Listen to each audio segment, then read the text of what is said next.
동아일보가 북한이 남북 대화와 핵 동결의 대가로 수십조 원의 현물 지원해달라는 의사를 남측에 타진해왔다. 요거를 인용을 해가지고, 이건 물론 조선일보의 예전 보도이긴 한데, 인용해가지고 칼럼을 써요. 완전히 오보가 아니라 사실은 가짜뉴스지. 허위사실, 명백한 허위사실 유포의 가짜뉴스죠. 가짜뉴스와 나는 오보의 차이가 있다고 보거든요. 그것의 가장 명확한 지점은 뭐냐면은, 가짜뉴스는 의도가 있어요. 틀린 걸 알면서도 내는 게 가짜뉴스고, 오보는 정말로 몰랐거나 해서 실수해서 바로 정정해주는, 그걸 좀 오보라고 볼 수 있는 거죠. 악의적이죠. 이렇게 말도 안 되는 가짜뉴스인 거를 알면서도 그걸 근거로 이런 주장을 버젓이 칼럼에 실는 거는 데스크에 어떤 특정한 의도가 없이는 불가능한 거잖아요. 근데 이런 가짜뉴스는 동아일보 자체에도 득이 될 게 없는데 김우겸 대변인이 확실하게 사실이 아니다. 메시지를 보낸 사람도 받은 사람도 없다. 내용을 보고 받았다는 관계당국은 더더군다나 있을 수 없다. 청와대뿐만 아니라 통일부, 외교부, 국정원 어디에도 그런 사람은 없었다라고 확실하게 밝혔어요. 그런데 아직 뭐 정정보도나 뭐 사과보도 이런 게 전혀 없죠. 청와대 측의 김의겸 대변인에 의한 발언의 요지는 동아일보 정정보도해라거든요. 이것에 대해서 사과하고 정정보도해라. 아니면 법적 처분을 받게 하겠다. 법적인 과정으로 들어가겠다. 그러한 일을 벌이게 당신들이 행동하지 마라. 이런 메시지를 던진 거고요. 청와대 측의 공식적인 대언론 메시지가 첫 번째 나온 겁니다. 그래서 이런 가짜 뉴스로 인해서 혹세무미 나는 언론애들에 대해서 청와대가 이제는 강력하게 대응하겠다라는 메시지를 낸 거고요. 사실 굉장히 반가운 뉴스입니다. 이 부분은. 청와대가 사실은 그동안 어떻게 보면 강력한 본인의 권력 의지에 의해서 대통령이 된 그런 사례를 벗어나서 국민들의 뜻에 의해서 정말로 대통령이 되고 정부가 만들어진 이러한 정부이기 때문에 사실은 그 본인이 강한 의지로 무엇을 할 테니까 니들 언론 입 다물어, 언론 보도 똑바로 해 라고 메시지를 던지기가 굉장히 어려웠던 부분이 사실 그동안 있었어요. 그럼에도 불구하고 이번에 이런 메시지가 나왔던 것은 대다수 국민들에 대해서 국민들이 바라는 언론관, 언론이 어떻게 움직여야 되는지, 대한민국의 여론이 어떻게 형성돼야 되고 가짜뉴스가 어떻게 걸러져야 되는지를 청와대에서 명백히 인식을 했고, 그리고 청와대에서 이것에 대해서 강경하게 원론적인 입장을 제대로 밝힌 거죠. 만약에 동아일보나 조선일보의 보도가 사실이라면 일면 탑으로 가야 되거든. 칼럼으로 슬쩍 다른 신문이 보도했던 거를 베껴오면서 은근슬쩍 가짜뉴스인 거 사실 아는 거예요. 알면서도 칼럼이라는 형식으로 그것도 집어넣어서 또 흠집내게 하고 있는 거거든요. 편집의 방향과는 다를 수 있습니다. 이런 걸로. 네. 그렇죠. 칼럼은 그렇게 나가죠. 본지의 방향과는 다르다. 이렇게 다를 수 있다라고 나가고. 다른 측면으로 의심이 되는 건 조중동 같은 그 언론이라는 이름의 쓰레기들이 낚시질 같은 거를 하는 게 아닌가 싶은 의심도 들어요. 그러니까 이렇게 자꾸 가짜뉴스가 명백함에도 불구하고 자꾸 노출시킴으로써 청와대의 법적 대응을 유도하는 거죠. 그래서 청와대가 어쩔 수 없이 사실관계를 수정하기 위해서 법을 통해서 대응을 하기 시작하면 바로 언론 탄압이라는 프레임을 가지고 나와서 이렇게 지금 뭐 지지율 독재를 통해서 언론을 탄압하고 있다라는 이런 식으로 가려고 미리 밑밥을 뿌리는 게 아닌가 싶은 생각도 들어요. 그 지점에서 제가 이 보도를 보고 생각을 많이 했던 부분이 있는데 뭐냐면은 홍준표의 MBN 그 고소건이 있잖아요. 그건 어떤 관계가 있냐. 김우겸 대변인의 이 내용은 그냥 텍스트로만 보면은 말로 했는지 글로 했는지도 잘 구분이 안 돼요. 그래서 김우겸 대변인이 직접 읽은 내용이 있나 보고 쭉 쳐봤더니 없어. 무슨 말이냐. 사실 김우겸 대변인이 청와대 입장에서 동아일보에게 강력하게 대응하려고 하면 본인이 언론 앞에 서서 직접 읽으면 훨씬 더 파급 효과가 커요. 왜냐하면 언론 매체들은, 그러니까 특히 TV 매체들은 상대방이 말하는 워딩이 있으면 갖다 따다 쓰기가 쉬운데 이 사건은 사실 굉장히 엄중한 사건이거든요. 근데 이거를 입장문, 글로 이렇게 내보냈어요. 그게 청와대가 그냥 만든 게 아니라 이거를 대변인이 직접 나가서 읽을 것이냐 아니면 입장문만 발표할 것이냐를 굉장히 많이 숙고를 했다고 해요. 만약에 김우겸 대변인이 강한 톤으로 말로 동아일보의 정정 보도를 요구하면 아까 말한 언론 탄압의 프레임에 걸리기 쉬워서 청와대 관계자들이 몇 차례 의견을 교환한 후에 서면 브리핑 형식으로 청와대 뜻을 나타내는 게 적절하다고 의견을 모았다는 뭐냐면 동아일보 니들만 봐라에 가까워요. 사실은.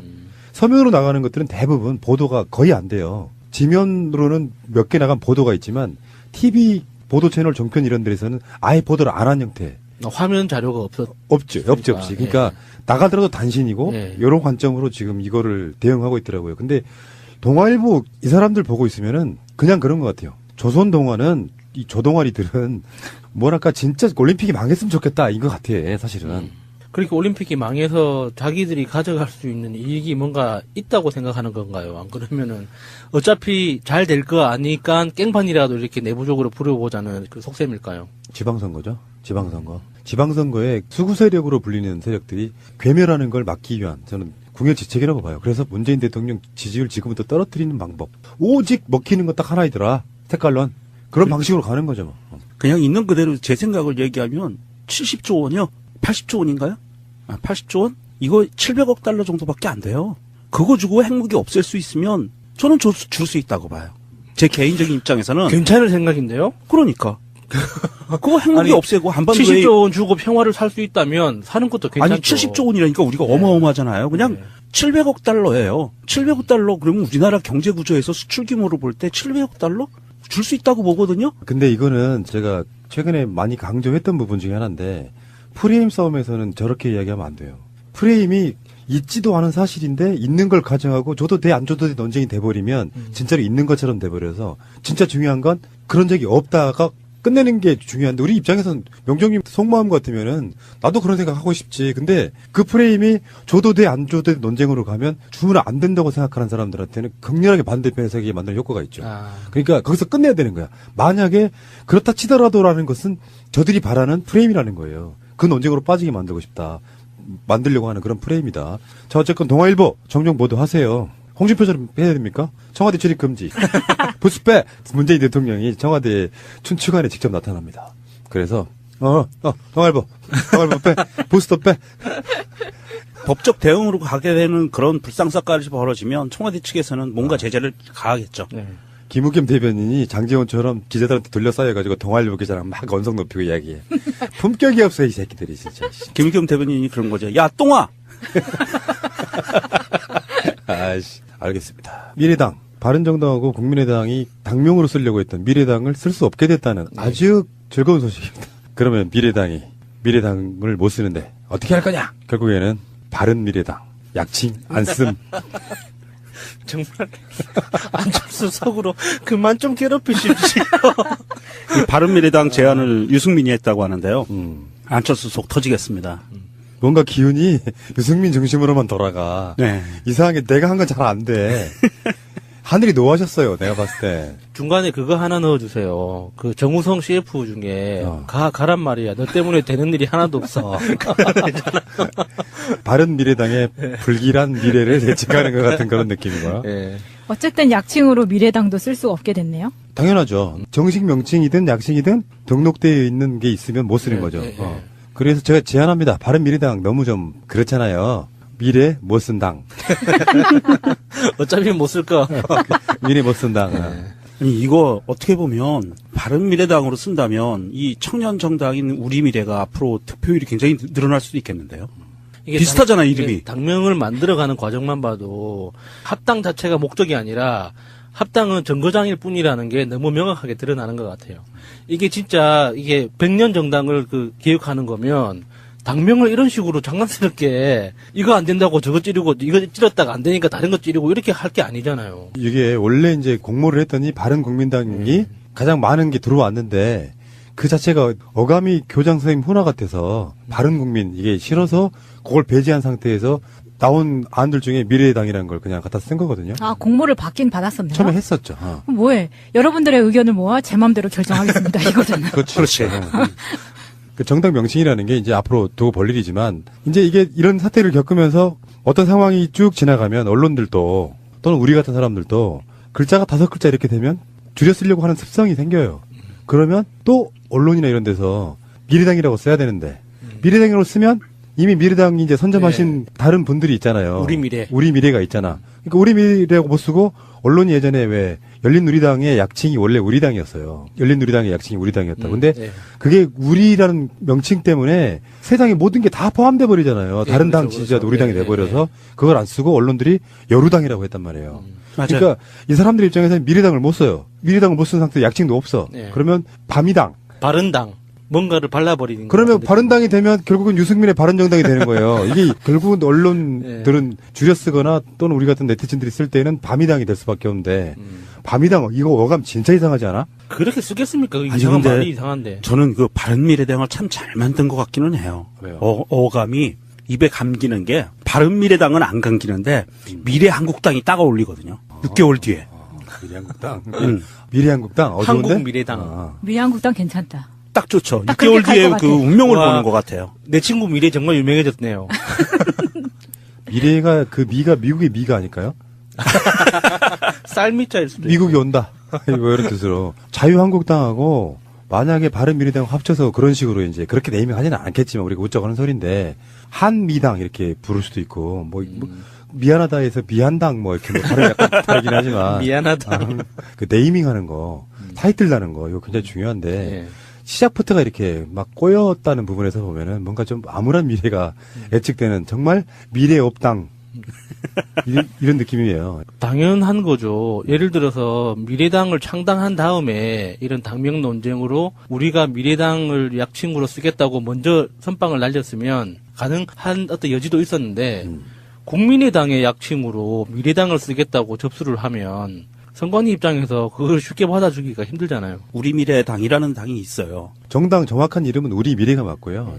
요걸 줄여서 쓰려고 하니까 뭐 우미당, 우리 미래당 이렇게 혼선이 올까봐 우리 약칭도 하나 있어야겠다. 그러니까 정당 명칭을 선관위 등록할 때는 풀네임하고 약칭을 약칭, 둘 다 예, 등록할 예, 수 있게 예. 돼 있는데 그간 국민의당은 그 약칭이 없었어요. 그렇다 보니까 국민의당 관계자들이 국민의당의 약칭으로 미래당을 등록하려고 하니까 안 받아주고 우리 미래에다가 준 거죠. 예를 들면 이거죠. 새정치국민의당이라고 부르지 않잖아요.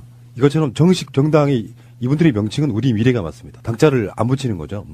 근데 이게 이제 논란들 중에 하나는 안철수 씨가 우리 미래라고 하는 정당에 무슨 토론회에 와서 발언을 한 적이 있다고 그래서 보통 이제 이렇게 우리 미래 뭐 이런 식으로 이렇게 누군가가 부르면 미래당이라고 부르는 당이 있는 존재를 알면서도 그거를 깔아뭉개고 그걸 등록하려고 했다 뭐 이런 식의 어떤 비난이 좀 쏟아지고 있는 거죠. 비판이. 이게 제 친한 친구 중에 미래라는 친구가 있어서 자꾸 우리 미래 하니까 기분이 좀 이상하긴 한데 이게 우리 미래라는 이 정당이 2017년 3월에 창당이 됐더라고요. 대변인 인터뷰를 보니까 지금 현재 당원이 8,000명 넘는데요. 그러면 절대 이렇게 무시할 수 있는 그 정당이 아니거든요.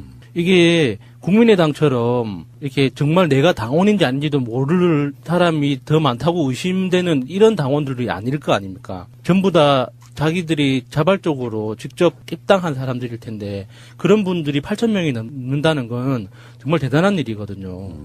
그런데 이런 정당이 분명히 존재함에도 불구하고 미래당이라는 이름을 생각해낸 걸 자기 스스로의 어떤 독창적인 아이디어였던 척했던 그게 너무 괘씸한 거죠. 안철수의 그 괘씸죄가 있는 거죠. 아니 상표 등록을 하더라도 비슷한 이름을 다 검색한 다음에 하는 게 필수인데 예. 이거 너무 전형적인 약자에 대한 폭력 같은 거 아니에요? 그러니까 원래는 알바키 하려고 그랬던 거죠. 두 당이 공식적으로 전당대회를 통해서 통합된 게 아니기 때문에 그 미래당이라고 하는 당명을 선점하려고 했는데 공교롭게도 똑같은 시간에 도착한 또 다른 당이 있었던 거라고 보고요.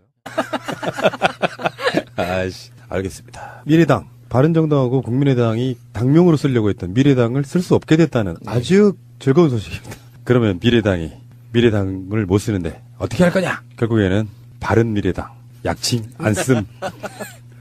정말 안철수 속으로 그만 좀 괴롭히십시오. 이 바른미래당 제안을 유승민이 했다고 하는데요.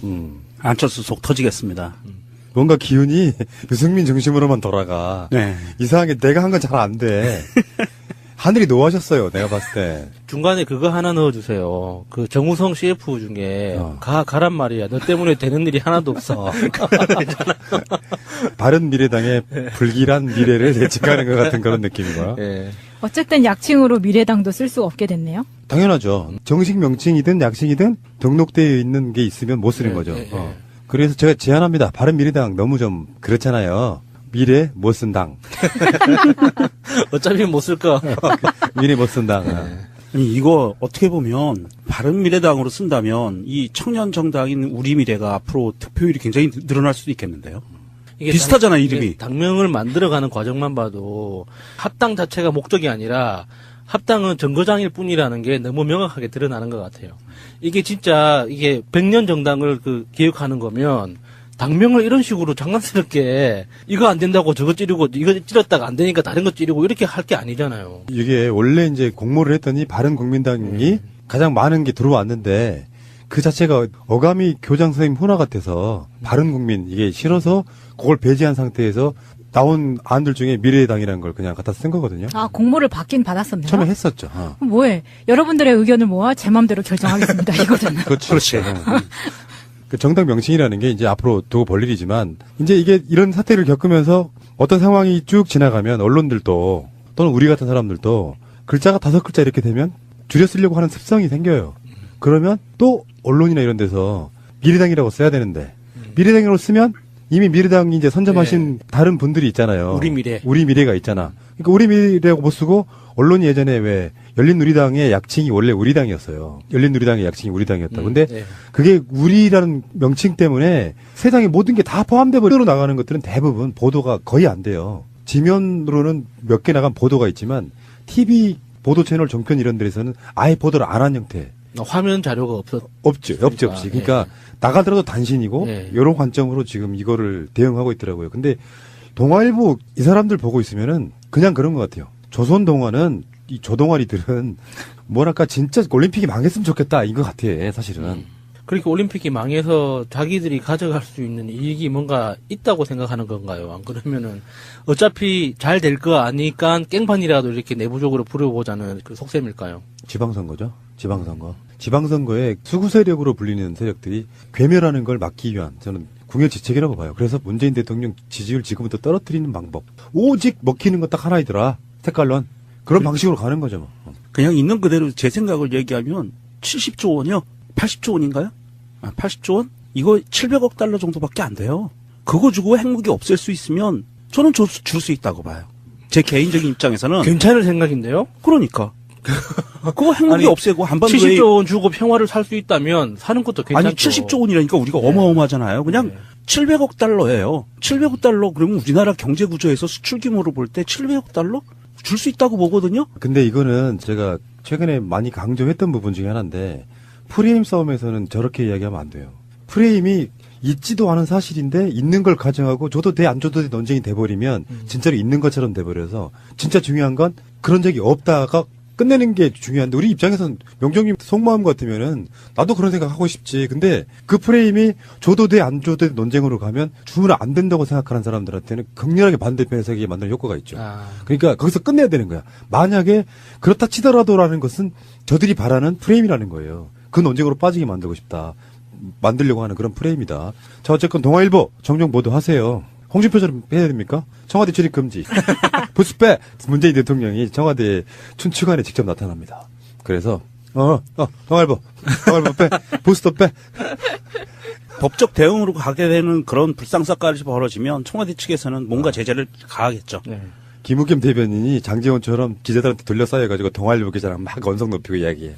품격이 없어, 이 새끼들이 진짜. 김우겸 대변인이 그런 거죠. 야, 똥아! 동아일보가 북한이 남북 대화와 핵 동결의 대가로 수십조 원의 현물 지원해달라는 의사를 남측에 타진해왔다. 요거를 인용을 해가지고, 이건 물론 조선일보의 예전 보도이기도 한데, 인용해가지고 칼럼을 써요. 완전히 오보가 아니라 사실은 가짜뉴스지. 허위사실, 명백한 허위사실 유포의 가짜뉴스죠. 가짜뉴스와 나는 오보의 차이가 있다고 보거든요. 그것의 가장 명확한 지점은 뭐냐면은, 가짜뉴스는 의도가 있어요. 틀린 걸 알면서도 내는 게 가짜뉴스고 오보는 정말로 몰랐거나 해서 실수해서 바로 정정해주는 그건 예, 좀 오버라고 예. 볼 수 있는 거죠. 악의적이죠. 이렇게 말도 안 되는 가짜 뉴스인 거를 알면서도 그걸 근거로 이런 주장을 버젓이 칼럼에 실는 거는 데스크의 어떤 특정한 의도가 없이는 불가능한 거잖아요. 근데 이런 가짜뉴스는 동아일보 자체에도 득이 될 게 없는데 김우겸 대변인이 확실하게 사실이 아니다. 메시지를 보낸 사람도 받은 사람도 없다. 내용을 보고 받았다는 관계당국은 더더군다나 있을 수 없다. 청와대뿐만 아니라 통일부, 외교부, 국정원 어디에도 그런 사람은 없었다. 라고 확실하게 밝혔어요. 그런데 아직 뭐 정정 보도나 뭐 사과 보도 이런 게 전혀 없죠. 청와대 측의 김의겸 대변인에 의한 발언의 요지는 동아일보 정정보도해라거든요. 이것에 대해서 사과하고 정정보도해라. 아니면 법적 처분을 받게 하겠다. 법적인 과정으로 들어가겠다. 그러한 일을 벌이게 당신들이 행동하지 마라. 이런 메시지를 던진 거고요. 청와대 측의 공식적인 대언론 메시지가 첫 번째 나온 겁니다. 그래서 이런 가짜 뉴스로 인해서 혹세무미 나는 언론애들에 대해서 청와대가 이제는 강력하게 대응하겠다라는 메시지를 낸 거고요. 사실 굉장히 반가운 뉴스입니다. 이 부분은. 청와대가 사실은 그동안 어떻게 보면 강력한 본인의 권력 의지에 의해서 대통령이 된 그런 사례를 벗어나서 국민들의 뜻에 의해서 정말로 대통령이 되고 정부가 만들어진 이러한 정부이기 때문에 사실은 그 본인이 강한 의지로 무엇을 할 테니까 니들 언론 입 다물어, 언론 보도 똑바로 해 라고 메시지를 던지기가 굉장히 어려웠던 부분이 사실 그동안 있었어요. 그럼에도 불구하고 이번에 이런 메시지가 나왔던 것은 대다수 국민들에 대해서 국민들이 바라는 언론관, 언론이 어떻게 움직여야 되는지, 대한민국의 여론이 어떻게 형성돼야 되고 가짜뉴스가 어떻게 걸러져야 되는지를 청와대에서 명백히 인식을 했고, 그리고 청와대에서 이것에 대해서 강경하게 원론적인 입장을 제대로 밝힌 거죠. 만약에 동아일보나 조선일보의 보도가 사실이라면 일면 탑으로 가야 되거든. 칼럼으로 슬쩍 다른 신문이 보도했던 거를 베껴오면서 은근슬쩍 가짜 뉴스인 거 사실 아는 거예요. 알면서도 칼럼이라는 형식으로 그때 집어넣어서 또 음침내게 하고 있는 거거든요. 편집의 방향과는 다를 수 있습니다. 이런 걸로. 예. 그렇죠. 칼럼은 그렇게 나가죠. 본지의 방향과는 다르다, 이렇게 다를 수 있다라고 근데 나가고. 다른 측면으로 의심이 되는 건 조중동 같은 그 언론이라는 이름의 쓰레기들이 낚시질 같은 거를 하는 게 아닌가 싶은 의심도 들어요.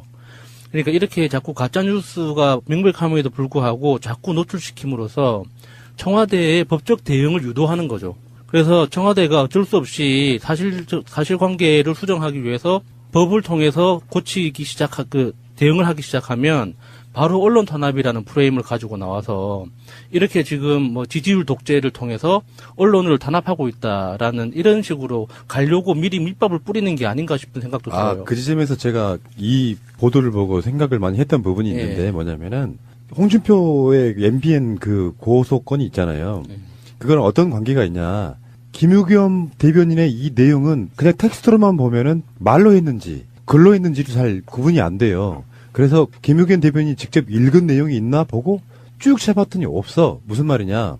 사실 김우겸 대변인이 청와대 입장에서 동아일보에게 강력하게 대응하려고 하면 본인이 언론 앞에 서서 직접 읽으면 훨씬 더 파급 효과가 커요. 왜냐하면 언론 매체들은, 그러니까 특히 TV 매체들은 상대방이 말하는 워딩이 있으면 갖다 따다 쓰기가 쉬운데 이 사건은 사실 굉장히 엄중한 사건이거든요. 근데 이거를 입장문, 글로 이렇게 내보냈어요. 그게 청와대가 그냥 만든 게 아니라 이거를 대변인이 직접 나가서 읽을 것이냐 아니면 입장문만 발표할 것이냐를 굉장히 많이 숙고를 했다고 해요. 만약에 김우겸 대변인이 강한 톤으로 말로 동아일보의 정정 보도를 요구하면 아까 말한 언론 탄압의 프레임에 걸리기 쉬워서 청와대 관계자들이 몇 차례 의견을 교환한 후에 서면 브리핑 형식으로 청와대 뜻을 나타내는 게 적절하다고 의견을 모았다는 뭐냐면 동아일보 니들만 봐라에 가까워요. 사실은. 서면이잖아요. 다른 당 지지자도 우리 당이 내버려서 그걸 안 쓰고 언론들이 여루당이라고 했단 말이에요. 맞아요. 그러니까 이 사람들 입장에서는 미래당을 못 써요. 미래당을 못 쓴 상태에 약칭도 없어. 그러면 바미당. 바른당. 뭔가를 발라버리는 그러면 바른당이 되면 결국은 유승민의 바른정당이 되는 거예요. 이게 결국은 언론들은 줄여 쓰거나 또는 우리 같은 네티즌들이 쓸 때는 바미당이 될 수밖에 없는데 바미당 이거 어감 진짜 이상하지 않아? 그렇게 쓰겠습니까? 아니, 이상한 근데 말이 이상한데. 저는 그 바른미래당을 참 잘 만든 것 같기는 해요. 왜요? 어감이 입에 감기는 게 바른미래당은 안 감기는데 미래한국당이 따가울리거든요. 6개월 뒤에. 미래한국당. 미래한국당. 어려운데? 한국미래당. 아. 미래한국당 괜찮다. 딱 좋죠. 딱 6개월 그렇게 갈 뒤에 것 그 같아. 운명을 와. 보는 것 같아요. 내 친구 미래 정말 유명해졌네요. 미래가 그 미가 미국의 미가 아닐까요? 쌀미자일 수도 미국이 온다. 뭐 이런 뜻으로. 자유한국당하고 만약에 바른미래당 합쳐서 그런 식으로 이제 그렇게 네이밍 하지는 않겠지만 우리가 웃자고 하는 소리인데 한미당 이렇게 부를 수도 있고 뭐 미안하다 해서 미한당 뭐 이렇게 뭐 발음이 약간 다르긴 하지만 미안하다. 그 네이밍 하는 거 타이틀 나는 거 이거 굉장히 중요한데 예. 시작부터가 이렇게 막 꼬였다는 부분에서 보면은 뭔가 좀 암울한 미래가 예측되는 정말 미래 없당 이런 느낌이에요. 당연한 거죠. 예를 들어서 미래당을 창당한 다음에 이런 당명 논쟁으로 우리가 미래당을 약칭으로 쓰겠다고 먼저 선빵을 날렸으면 가능한 어떤 여지도 있었는데 국민의당의 약칭으로 미래당을 쓰겠다고 접수를 하면 선관위 입장에서 그걸 쉽게 받아주기가 힘들잖아요. 우리 미래당이라는 당이 있어요. 정당 정확한 이름은 우리 미래가 맞고요. 요걸 줄여서 쓰려고 하니까 뭐 우미당, 우리 미래당 이렇게 혼선이 올까봐 우리 약칭도 하나 있어야겠다. 그러니까 정당 명칭을 선관위 등록할 때는 풀네임하고 약칭을 약칭, 둘 다 예, 등록할 예, 수 있게 돼 예. 있는데 그간 국민의당은 그 약칭이 없었어요. 그렇다 보니까 국민의당 관계자들이 국민의당의 약칭으로 미래당을 등록하려고 하니까 안 받아주고 우리 미래에다가 준 거죠. 예를 들면 이거죠. 새정치국민회의 당이라고 부르지 않잖아요. 이것처럼 정식 정당이 이분들의 명칭은 우리 미래가 맞습니다. 당자를 안 붙이는 거죠. 근데 이게 이제 논란들 중에 하나는 안철수 씨가 우리 미래라고 하는 정당에 무슨 토론회에 와서 발언을 한 적이 있다고 그래서 보통 이제 이렇게 우리 미래 뭐 이런 식으로 이렇게 누군가가 부르면